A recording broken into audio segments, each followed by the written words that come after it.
और इस्लाम दुश्मन ताकतों की। गुनाहों का हाल ये है कि गुनाह कल तक दरवाजों पर दस्तक दे रहे थे और अब गुनाह हमारे घरों के अंदर दाखिल हो चुके हैं, हमारे शबिस्तानों के अंदर गुनाह दाखिल हो चुके हैं। हर शरीफ बाप अपने बच्चों के मुस्तकबिल के हवाले से फिक्रमंद है कि मेरे बच्चों का क्या होगा, मेरी बच्चियों का क्या होगा, आने वाले कल में मेरे बच्चे ईमान वाले रहेंगे या ईमान से दूर हो जाएंगे, आने वाले दौर में मेरे बच्चे नेक रहेंगे या नेकी से दूर हो जाएंगे।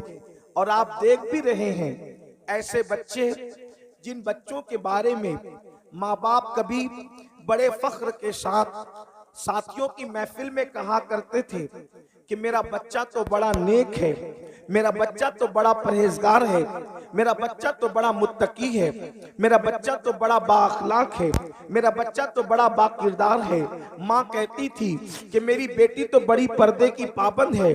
लेकिन जब ये सारी चीजें तारीफ के हवाले से देखी गई तो तारीफ के पीछे फिर ये नजर आया कि जिस बच्ची की तारीफ और जिस बच्ची के किरदार के हवाले से घर के लोग बहुत नाज करते थे, वो किसी के साथ जाती हुई नजर आई, वो किसी का हाथ पकड़ करके भागती हुई नजर आई।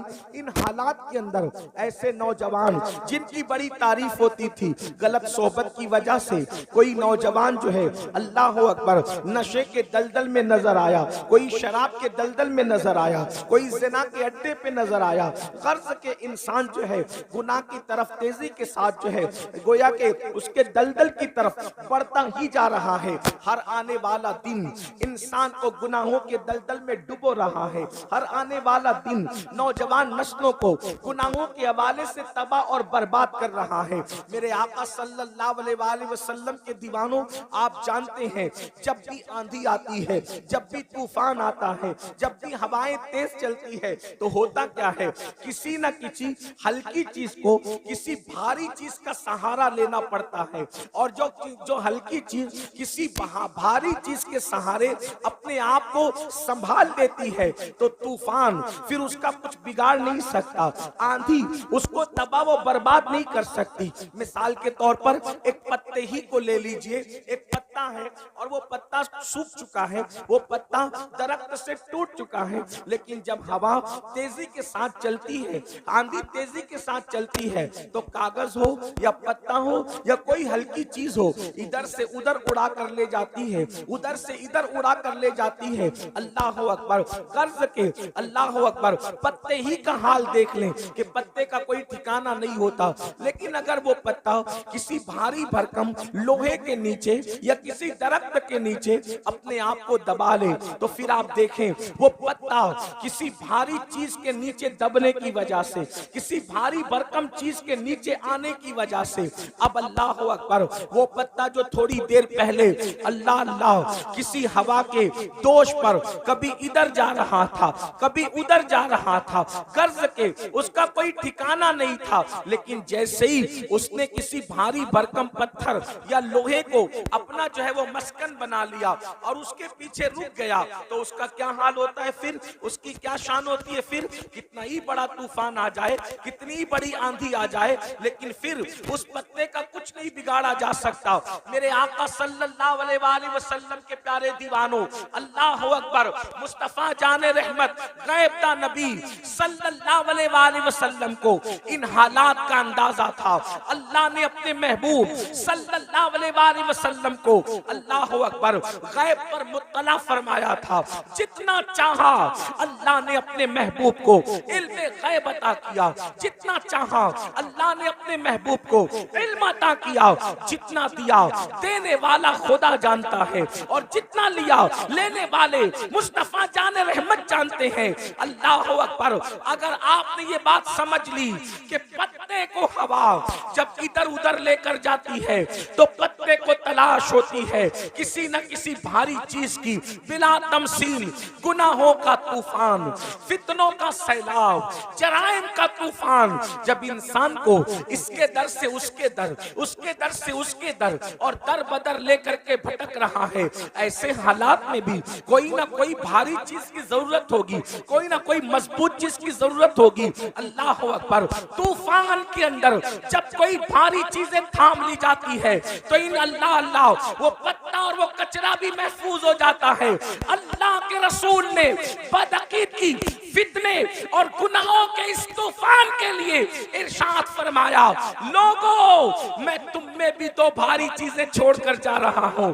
तूफान में भारी चीज की जरूरत पड़ती है तो मैं भी एक नहीं बल्कि दो दो भारी चीजें छोड़ करके जा रहा हूं। और फरमाया, जब तक के तुम इसको मजबूती से पकड़े रहोगे तुम कभी गुमराह नहीं हो सकते, तुम कभी गुमराही के दलदल में फंस नहीं सकते। वो कौन सी चीज है? फरमाया, एक अल्लाह की किताब है और दूसरी मेरी अहले बैत है। इन दोनों का दामन पकड़ करके रखना, कुरान को भी पकड़ के रखना और अहलुल बैत को भी पकड़ करके रखना, गुमराह नहीं हो सकते। एक चीज आपसे पूछना चाहता हूँ, अल्लाह की किताब को पकड़ो। जो अल्लाह की किताब को मजबूत से पकड़ेगा, मजबूती से पकड़ेगा, अल्लाह की किताब में मौजूद है, नाप तौल में कमी न करो, तो वो नाप तौल में कमी नहीं करेगा। अल्लाह अकबर। अल्लाह की किताब में मौजूद है कि लोगों के साथ मीठी गुफ्तगू करो, वक़ूलू क़ौलन सदीदा, तो वो लोगों के साथ मीठी गुफ्तगू करेगा। कुरान का जिसने दामन पकड़ लिया वो बीवी पे जुल्म नहीं करेगा, क्योंकि कुरान में मौजूद है, हुन्ना लिबासुल लकुम व अंतुम लिबासुल लहुन्ना, कि शौहर बीवी का लिबास है, बीवी शौहर का लिबास है। जो कुरान का दामन पकड़ लेगा, कुरान का दामन थामने के बाद कुरान कह रहा है, इधर उधर देखकर चक्कर मकर करके नहीं चलना, आंखों को आवारा नहीं करना, बल्कि चलने का अंदाज क्या होना चाहिए? कुल लिल मुमिनीना यगुद्दु मिन अबसारिहिम, मोमिनों से कहो कि वो अपनी निगाहों को नीची रखे। अल्लाह अकबर। जो कुरान का दामन पकड़ ले तो कुरान उसको कह रहा है, अकड़ कर मत चलो, ला तमशी फिल अर्दी मरहा, कि जमीन पर अकड़ करके मत चलो। मेरे आका अलैहिस्सलाम के प्यारे दीवानों, कर्ज के अल्लाह अकबर, जो कुरान का दामन पकड़ ले, जो कुरान का दामन थाम ले, अल्लाह अकबर, वो जराइम नहीं करेगा, वो गुनाह नहीं करेगा। जो कुरान का दामन थामेगा वो तन्हाई के अंदर भी गुनाह नहीं करेगा, क्योंकि वो देखेगा कुरान कह रहा है, इन्नल्लाह काना अलैकुम रकीबा, अल्लाह तुम पर कड़ी निगरानी कर रहा है। मगर अल्लाह अकबर, कुरान मुकद्दस की 6666 आयतें कमोबेश इंसान को पुकार पुकार कर ज़ाब्ते हयात दे रही है, जिंदगी गुजारने का तरीका दे रही है, जिंदगी गुजारने का सलीका दे रही है। ये कुरान है। लेकिन कोई कह सकता है कि मौलाना मुझे कुरान पढ़ना तो नहीं आता, मुझे अरबी जबान तो नहीं आती। तवज्जो फरमाएं मेरी कौम के जवानों, हुजूर अलैहिस्सलाम ने किताब अकेले नहीं दिया बल्कि किताब के साथ अहलुल बैत भी दिया। तो आखिर कुरान के होते हुए अहले बैत की क्या जरूरत थी? तो याद रखना, कुरान के बारे में कोई कह सकता है कि मौलाना मुझे कुरान पढ़ना नहीं आता, मौलाना मुझे अरबी जबान नहीं आती, मौलाना मुझे ये नहीं आता, मुझे वो नहीं आता। मगर अल्लाह के रसूल अलैहिस्सलाम ने एक कुरान वो दिया, अल्लाह अकबर, जो ताकों पे रखने वाला है, और एक कुरान नातिक उसको दिया जो रसूलुल्लाह के कंधों पर बैठने वाला। सुभान अल्लाह, सुभान अल्लाह, नारे तकबीर, नारे रिसालत। अल्लामा सैयद अमीनुल कादरी साहिब क़िबला मसलके आला हज़रत। सुभान अल्लाह। वो कुरान जो ताकों में रहता है, लोग उससे आंखें तो बंद कर सकते हैं। वो कुरान जो ताकों में रहता है, लोग उससे तो आंखें बंद कर सकते हैं, मगर कुरान की सीरत के सांचे में जिस हुसैन को ढाल दिया गया था उससे लोग आंखें बंद नहीं कर सकते। अल्लाह अकबर। मेरे आका अलैहिस्सलातु व तस्लीम के प्यारे दीवानों, काशीपुर वालों, बरसात हो रही है। आप पहले से हजरत मौलाना हमारे जो नाजिम साहब हैं उनके हाथ पर आप वादा कर चुके हैं कि इंशाअल्लाह आप मैदान छोड़कर नहीं जाएंगे, इसलिए कि आप हुसैनी हैं और आप साबित करेंगे, आप साबित करेंगे हुसैनी पानी रुकने पर भी मैदान छोड़कर नहीं जाता और पानी आने पर भी मैदान छोड़कर नहीं जाता। सुभान अल्लाह। जसपुर वाला जिंदाबाद जिंदाबाद जिंदाबाद, सुभान अल्लाह। जसपुर वालों, ये कोई सियासी महफिल नहीं है और ना हम कोई सियासी लोग हैं। हम लोग तो लोग तख्त ताज के उसूल के लिए महफिलें सजाते हैं और मखदूम सिमना के गुलाम तख्त ताज को ठुकराने का हौसला रखते हैं। सुभान अल्लाह। नारे तकबीर, नारे रिसालत, अल्लामा सैयद अमीनुल कादरी साहब मखदूम सिमना। यहाँ पर उलमाए किराम और सादात किराम मुफ्तियान निज़ाम भी मौजूद हैं। सैयद साहब, सैयद यासीन बापू हमारे बड़े भाई भी इस महफिल में तशरीफ लाएं। और एक बात याद रखना, बाराने रहमत का नुज़ूल से दिल छोटा मत करना। बुजुर्गों ने फरमाया, जब किसी नेक काम पर बारिश हो जाए समझ दो कि वो काम अल्लाह ने तुम्हारा कबूल कर लिया है। जसपुर वालों, महफिलें मुनक्किद हुई है, होती रहेगी, लेकिन आंखों से देख लो, कहा जाता है कि रहमत बरसती है। अब तक न दिखने वाली रहमत देखा था, अब दिखने वाली रहमतों का नुज़ूल देख लो। ये इमाम आली मकाम का सदका है। तो जल्दी जल्दी में अपनी बात पूरी करूं, इसलिए कि आपको ज्यादा इम्तिहान में नहीं रखा जाएगा, आपको ज्यादा आजमाइश में नहीं रखा जाएगा। हजरत मौलाना हाशिम काशीपुरी साहब से उनका खिताब सुना। हजरत अल्लामा जाहिद रजा नूरी साहब किबला और मुफ्ती साहब किबला सब लोग यहाँ पर मौजूद है। आप जरा तवज्जो फरमाएं, वो कुरान, तवज्जो करें, वो कुरान, तवज्जो करें, वो कुरान। लोग कहते हैं करबला इतने शब्दों मत से बयान करने की क्या जरूरत है, करबला इतनी तफसील से बयान करने की क्या जरूरत है, करबला की तशरीह करने की क्या जरूरत है। हो गई शहादत, हो गई शहादत, हो गई, बात खत्म हो गई। एक बात आपसे कहूं, किसी की शहादत पर तवज्जो करें। आप चुप रहे सब लोग। अरे कोई किसी को कुछ ना कहे, अब कोई किसी को कुछ नहीं कहेगा। जो जिस हाल में उसी को उसी रहने दो। आप भी बैठ जाए, बैठ जाए, सब बैठ जाए। बस जिसकी महफिल है उसने संभालना है, महफिल जिसके उसने संभालना है। कोई कुछ नहीं बोलेगा। एक बार सब बुलंद आवाज से दुरूद शरीफ पढ़ें। अल्लाहुम्मा सल्ली अला, अल्लाहुम्मा सल्ली अला सय्यदिना व मौलाना मुहम्मदिन मादिनिल जूदी वल करम व आलिहि व सहबिहि व बारिक व सल्लिम सलातु व सलामन अलैका या रसूल अल्लाह। दुरूद शरीफ पढ़ने तो जरा समझ में भी आ, बुलंद आवाज से पढ़े दुरूद शरीफ। अल्लाहुम्मा सल्ली अला। आवाज नहीं आ रही दुरूद शरीफ पढ़ने की, बुलंद आवाज से आशिकों की तरह, हुसैनियों की तरह दुरूद शरीफ पढ़े। अल्लाहुम्मा सल्ली अला सय्यदिना व मौलाना मुहम्मदिन मादिनिल जूदी वल करम व आलिहि व सहबिहि व बारिक व सल्लिम सलातु व सलामन अलैका या रसूल अल्लाह सल्लल्लाहु तआला अलैहि वसल्लम। तो अर्ज ये कर रहा था, आखिर ये बात होती है कि इमाम अली मकाम की शहादत इतनी शद्दो मद, इतनी तफसील, इतनी शरो बस्त के साथ क्यों बयान की जाती है, आखिर इसकी जरूरत क्या है। तो मैं आपके सामने अर्ज करूं, किसी और की शहादत पर भी तो ऐसी निशानियां रूनुमा नहीं हुई जैसी निशानियां इमाम हुसैन की शहादत पर रूनुमा हुई।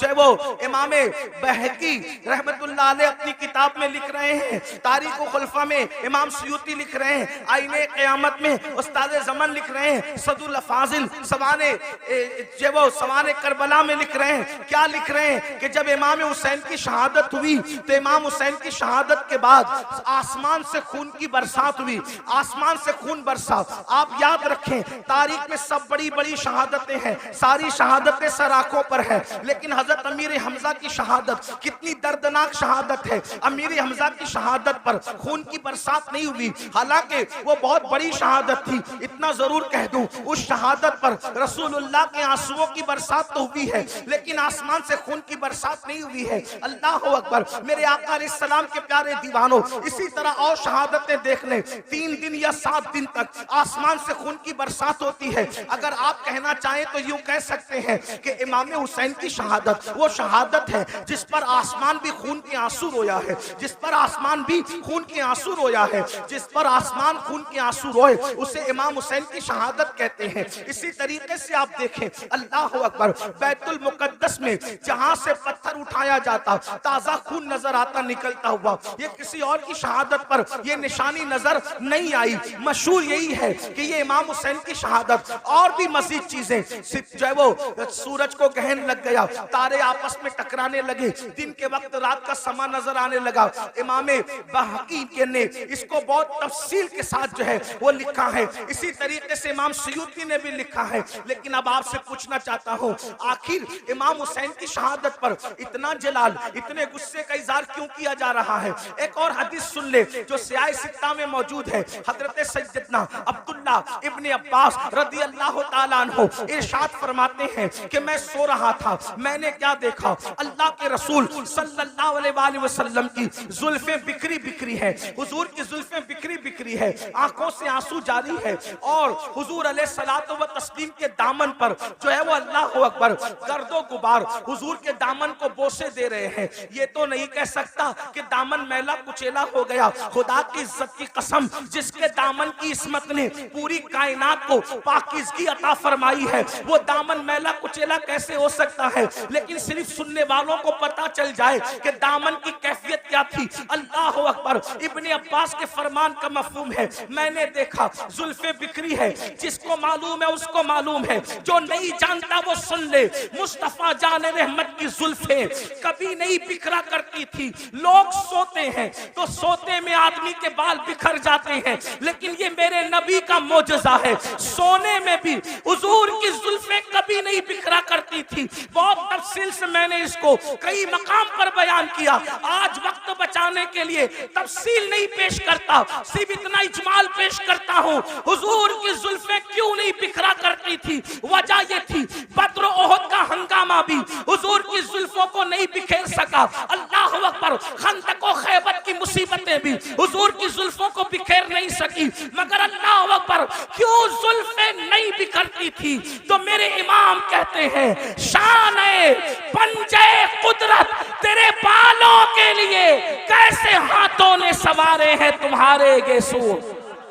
किसी के बाल माँ संवारती है, किसी के बाल बाप संवारता है, किसी के बाल भाई बहन संवारते हैं, किसी के बाल वो खुद संवारता है, लेकिन हुजूर की जुल्फे वो थी, शाने पंजे कुदरत ने उनको संवारा था, कुदरत के हाथों ने उन बालों को संवारा था। इसलिए बद्र हो, ओहद हो, खंदक हो, खैबर हो, हुजूर की जुल्फे बिखरा नहीं करती थी। मगर अल्लाह अकबर, बद्र ओहद के हंगामे, खंदक और खैबर की मुसीबतें जिस रसूल की जुल्फे को बिखेर न सकी, आज अब्दुल्ला इब्ने अब्बास कहते हैं हुजूर की जुल्फें बिखरी बिखरी है, हुजूर के दामन पर अल्लाह अकबर गर्दो गुबार बोसे दे रहे हैं, खून के छींटे हुजूर के जुब्बे पर हैं, हुजूर अलैहि सलाम की दाढ़ी आंसुओं से तर है। मैंने पूछा, अल्लाह खैर करे या रसूल अल्लाह, खुदा आपको वो दिन न दिखाए अल्लाह अकबर जिसमें आपको तकलीफ हो। या रसूल अल्लाह, आज आपकी दाढ़ी बिखरी है, आज आपकी जुल्फें बिखरी है, आज आपकी आंखों में आंसू है, आज आपके दामन पर खून के जो है वो आसार हैं,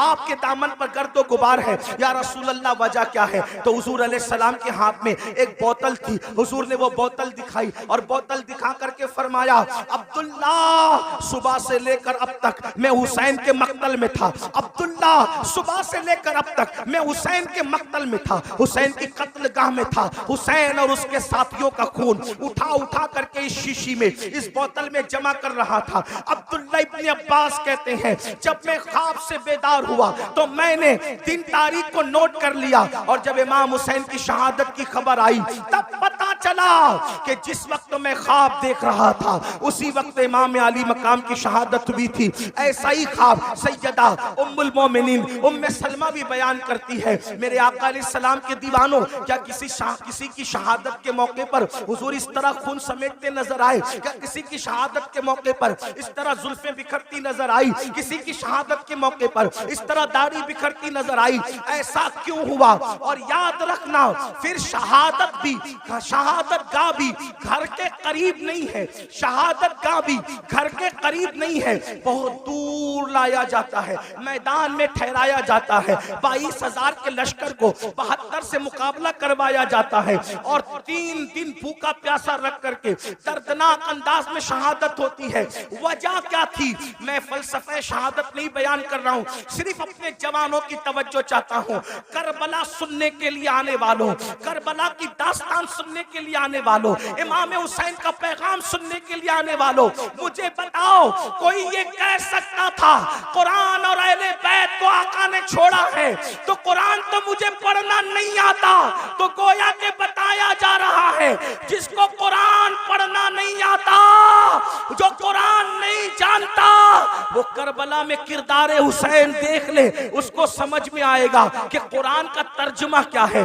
कुरान ताकों में रखा जाता है, हुसैन को कंधों पे बिठाया जाता है, कुरान नमाज में पढ़ा जाता है, लेकिन हुसैन के लिए सजदे तवील कर दिए जाते हैं। कुरान मिंबर पर से उसका पैगाम पहुंचाया जाता है, हुसैन के लिए मिंबर छोड़ के जमीन पे आया जाता है, कुरान को सीने से लगाया जाता है, हुसैन को जबान चुसाया जाता है। गोया के कुरान को जबान पे रखा जाता है और जबान पर हुसैन को रखा जाता है। अंदाजा तो फरमाए किस तरीके से खूबसूरत अंदाज है। अल्लाह अकबर, जिस सीने में कुरान आ जाए वो सीना रोशन हो जाता है। और अल्लामा अब्दुल रहमान जामी लिखते हैं हुसैन पाक इतने खूबसूरत थे कि रात के अंधेरे में जब गलियों में चलते थे तो चेहरे से ऐसी रोशनी निकलती थी कि उस रोशनी में लोग सफर तय करते हुए नजर आया करते थे। कुरान भी नूर है, हुसैन भी नूर है। कैसा नूर है? तो मेरे इमाम कहते तेरी नस्ल पाक में है बच्चा बच्चा नूर का, तू है आईने नूर, तेरा सब घराना नूर का। एक सीने तक मुशाबे, एक वहां से पांव तक हुस्न सित्तैन उनके जामों में है नीमा नूर का। अब मुझे बताओ, अल्लाह के रसूल फरमा रहे हैं दो भारी चीजें छोड़ के जा रहा हूं, इनको पकड़ना, गुमराह नहीं हो सकते। एक कुरान है, दूसरी मेरी अहले बैत है। इमाम मैदान में आए और मैदान में आने के बाद वक्त का सबसे बड़ा मुजरिम, वक्त का सबसे बड़ा गुंडा, वक्त का सबसे बड़ा पलीद, वक्त का सबसे बड़ा दीन का दुश्मन यजीद पलीद लईन के सामने मुकाबले के लिए खड़े हुए। अब जरा तवज्जो करना, मुसलमानों गौर करना, मेरी कौम के जवानों गौर करना। इमाम अली मकाम अला जद्दी वाली सलाम मिशन लेकर करबला में आए। कौन सा मिशन? दीन को बचाने वाला मिशन। कौन सा मिशन? दीन के तहफ्फुज का मिशन। कौन सा मिशन? शरीयत के तहफ्फुज का मिशन। कौन सा मिशन? गलबे दीन का मिशन। अब आपसे पूछना चाहता हूं मेरे आका अलैहिस्सलातु व तस्लीम के प्यारे दीवानों, अल्लाह के रसूल फरमा रहे दो भारी चीजें छोड़े जा रहा हूं, एक कुरान है, दूसरी मेरी अहले बैत है। और फिर अहले बैत से मोहब्बत के बारे में इतनी तालीम दी, इतनी तालीम दी, इतनी तालीम दी। फरमाया उज़क्किरुकुमुल्लाह फी अहली बैती, उज़क्किरुकुमुल्लाह फी अहली बैती। ऐ लोगों, मेरी अहले बैत के बारे में अल्लाह से डरते रहना, मेरी अहले बैत के बारे में अल्लाह से डरते रहना। अपनी गोद में अहले बैत को बिठाकर फरमाया लोगों, मैं अपनी अहले बैत तुमको बतौर अमानत सौंप करके जा रहा हूं। मेरे बाद मेरी अहले बैत के साथ तुम क्या सलूक करोगे ये मैं देखूंगा। मेरे बाद मेरी अहले बैत के बारे में मेरे नायब बनना, जैसे मैं अहले बैत से मोहब्बत करता हूं तुम भी अहले बैत से मोहब्बत करना। अब आपसे पूछना चाहता हूं मोहब्बत अहले बैत की दावत इतनी ज्यादा क्यों दी गई? बल्कि यहां तक फरमाया खास तौर पे अहले बैत में इमाम हुसैन के बारे में, हुसैन मिन्नी व अना मिनल हुसैन, हुसैन मुझसे है, मैं हुसैन से हूं, हुसैन मेरा है, मैं हुसैन का हूं। और फिर क्या फरमाया? अहब्बल्लाहु मन अहब्बा हुसैना, कि जो मेरे हुसैन से मोहब्बत करेगा अल्लाह उससे मोहब्बत करेगा। यानी अल्लाह का महबूब बनना है तो मेरे हुसैन से मोहब्बत करो। अब आपसे पूछना चाहता हूं अहले बैत से मोहब्बत करने वालों, अहले बैत से प्यार करने वालों, आप मुझे बताओ जिस चीज से जिसको मोहब्बत होती है वो उसकी नकल करता है। मिसाल के तौर पर अगर किसी बंदे को किसी आलिम से मोहब्बत है तो वो आलिम की नकल करेगा, किसी को क्रिकेटर से मोहब्बत है वो क्रिकेटर की नकल करेगा, किसी को हीरो से मोहब्बत है वो हीरो की नकल करेगा, किसी को बाप से मोहब्बत है वो बाप की नकल करेगा, किसी को माँ से मोहब्बत मोहब्बत है वो माँ की नकल करेगा, किसी को टीचर से मोहब्बत है वो टीचर की नकल करेगा। गर्ज के मोहब्बत इंसान को नक्काल बना देती है। जो जिससे मोहब्बत करता है उसी के अंदाज में चलता है, उसी के अंदाज में बोलता है, उसी के अंदाज में सोच बनती है, उसी के अंदाज में फिक्र बनती है, उसी के अंदाज में तखज्जुलात और तसव्वुरात का माहौल क्रिएट होता है। आपसे पूछता हूँ, ऐ अहले बैत से मोहब्बत का दावा करने वालों, मेरे आका ने तो ये फरमाया जो मेरे हुसैन से मोहब्बत करेगा वो अल्लाह का महबूब बन जाएगा। अब बताओ, मौला हुसैन से प्यार करते हो, मौला हुसैन से मोहब्बत करते हो? यकीन जाने पूरी दुनिया के अंदर इंसान इमाम अली मकाम से मोहब्बत का बड़ा दावा करता है, लेकिन एक चीज तुमसे पूछना चाहता हूँ, हजारों के इस मजमे में ऐ आशिकाने रसूल, ऐ आशिकाने हुसैन, मुझे बताओ जिस चीज से इमाम हुसैन ने नफरत की है, आखिर हमारी जिंदगी के अंदर वो चीजें क्यों नजर आती है? जिस चीज से इमाम हुसैन ने नफरत की है आज वो हमारी जिंदगी में क्यों है, वो हमारे माशरे में क्यों है, वो हमारे समाज में क्यों है? आप कहेंगे कौन सी चीज से नफरत की है और कौन सी चीज हमारे माशरे में और समाज में मौजूद है? आइए मैं आपको बताऊं, कुछ चीजें मैं गिनाता हूं, उसके बाद हम खुद ही सोचेंगे। ज्यादा देर तक आपका इम्तिहान नहीं लूंगा, लेकिन तवज्जो करना, ऐ इमाम हुसैन के नाम पर इस महफिल में आने वालों, खड़े रहकर बैठ करके तकलीफ में गुफ्तगू सुनने वालों, याद रखना इमाम से सच्ची मोहब्बत कर लो, क्योंकि इमाम की मोहब्बत का सिला क्या है?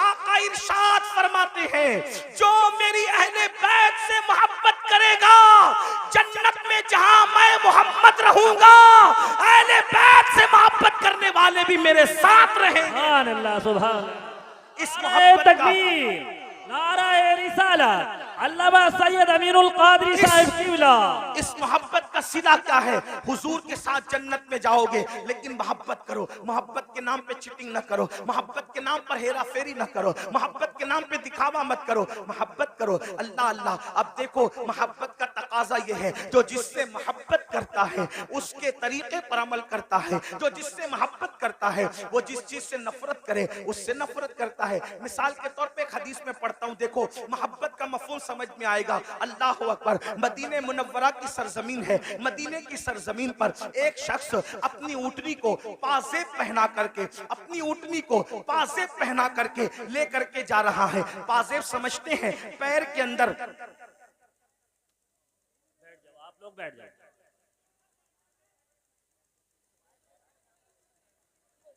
पैर के अंदर जो घुंघरू बांधे जाते हैं उसको पाजेब कहते हैं।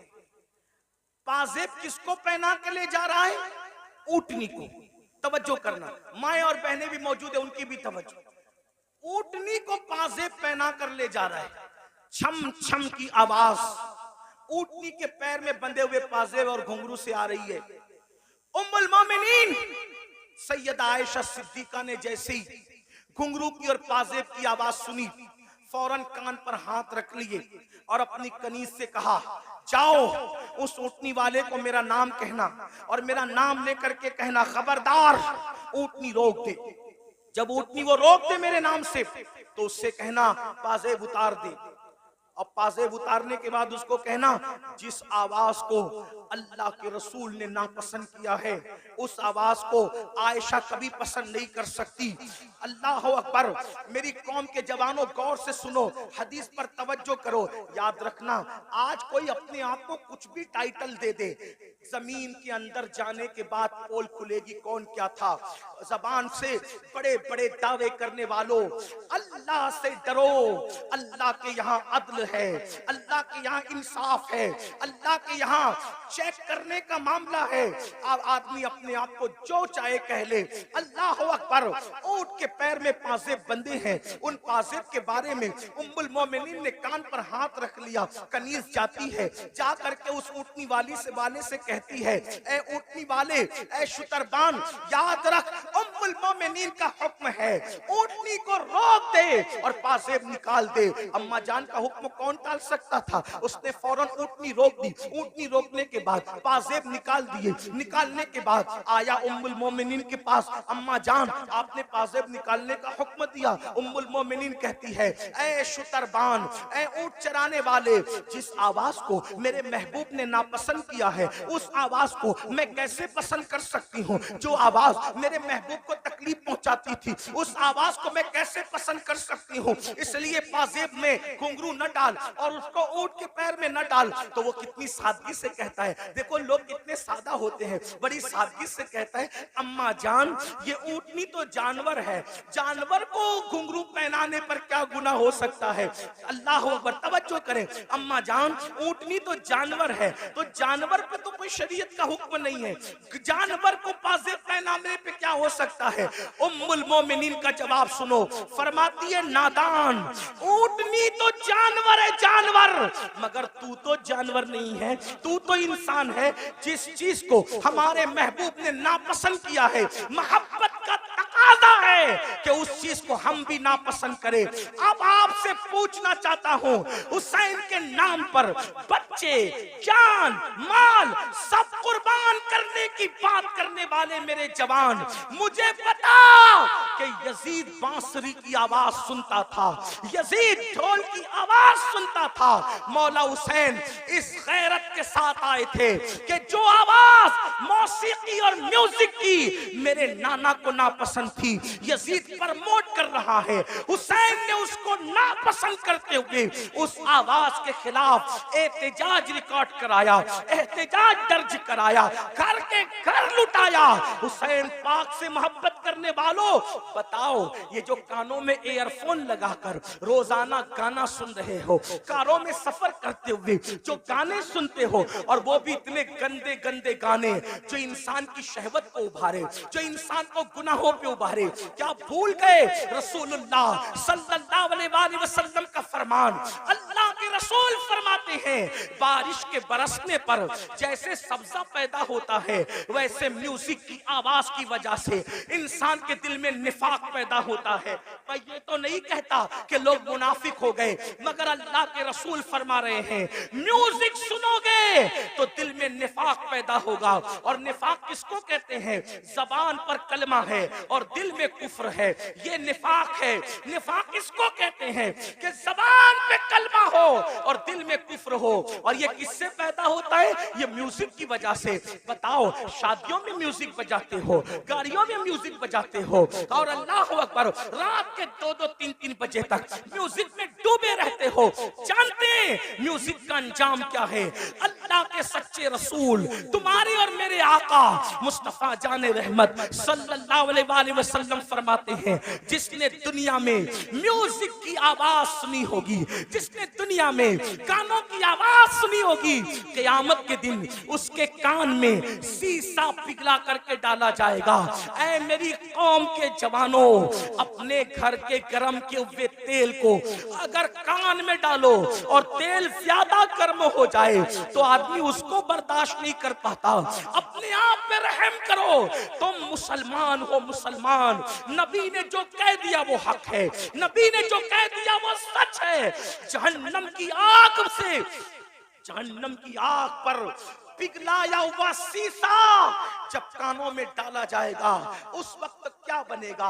मुसलमान होना, कलमा पढ़ा हो, कलमा पढ़ा है ना, तो कलमे का तकाजा तो पूरा करो। यजीद और हुसैन में फर्क क्या है? यजीद कलमा पढ़ के कह रहा है सब चलता है, और हुसैन की फिक्र ये है सब नहीं चलेगा, सिर्फ मेरे नाना की शरीयत चलेगी। सुभान अल्लाह, सुभान अल्लाह। अब जाजपुर वालों मुझे बताओ, तुम कौन से मुसलमान बनना चाहते हो? यजीद की फिक्र वाले या इमाम हुसैन की फिक्र वाले? इमाम हुसैन की। यजीद कह रहे कलमा पढ़ो सब चलेगा, हुसैन पाक कहते सब नहीं चलेगा, सिर्फ मेरे नाना की शरीयत चलेगी। किसके साथ हो? आज कहते हो अरे सब चलता है, ये तो यजीद की बोली है। जिना करो सब चलता है, यजीद की बोली है। शराब पियो सब चलता है, यजीद की बोली है। मस्जिदें वीरान करो फिर भी जन्नत में जाएंगे, यजीद की बोली है। हुसैन पाक की ये बोली नहीं है। हुसैन पाक कह रहे सिर्फ एक चीज चलती है बस, वो मेरे नाना की शरीयत है, मोहम्मदुर रसूलुल्लाह की शरीयत है। आओ, बर्दाश्त नहीं कर सकता कोई भी अल्लाह के अज़ाब। आका फरमाते जहन्नम की आग का बना हुआ शीशा गाना सुनने वालों के कान में डाला जाएगा। और एक बात आपको कहूं, आज पूरी दुनिया में अगर तवज्जो है, आप शोर नहीं कर रहे तो मेरी बात पे तवज्जो, जो शोर कर रहे उन्हें करने दे। मैं तो इतना ही कहूंगा कि इमाम हुसैन की महफिल है, अल्लाह की अता से हुसैन देख रहे हैं, कौन चुप है, कौन सुन रहा है, कौन शोर कर रहा है, बात अपनी अपनी। और उनकी महफिल में आने वालों, नाम हुसैन का मामला ये है, हुसैन पाक का नाम लो तो तकदीरें बदल जाती है। हाँ, ये कोई मुशायरे की महफिल नहीं है मेरे भाई। हाँ, ये कोई ओट और नोट की तकसीम की महफिल नहीं है मेरे भाई। ये मौला हुसैन की महफिल है। जो बादशाह, दुनिया का बादशाह नहीं था, वो बादशाह गर, जिसको प्यार से देख लिया उसको बादशाह बना दिया, जिसको प्यार से देख लिया उसको ताज अता कर दिया। गौर से सुनो, करबला सुनने आए हो। आज पूरी दुनिया में मुसलमानों के घर खतरे में। दिन को घर अच्छा भला नजर आता है, शाम होते होते वही घर जमीन में धंस जाता है, जमीन बोस कर दिया जाता है। लोग कर रहे हैं, अमेरिका में कर रहे हो, कनाडा में कर रहे हो, बर्तानिया में कर रहे हो, हमारे मुल्क में कर रहे हो, जो कर रहे हैं गलत कर रहे हैं। मैं उनकी तायद नहीं कर रहा क्योंकि वो मेरे सामने है नहीं, मैं उनसे कोई बात नहीं करूं। मैं बात तो आपसे करूंगा क्योंकि आप मेरे सामने बैठे। जो सामने ना हो उससे बात करना बेवकूफी है। जब वो सामने होंगे अल्लाह तौफीक देगा तो उनसे भी बात करेंगे, लेकिन आपसे बात कर रहे हैं। मगर उनसे भी दो जुमले कहता हूं इसलिए कि दीवारों को कान होते हैं। अल्लाह करे इन दीवारों के कान के जरिए किसी के कान तक बात पहुंचे।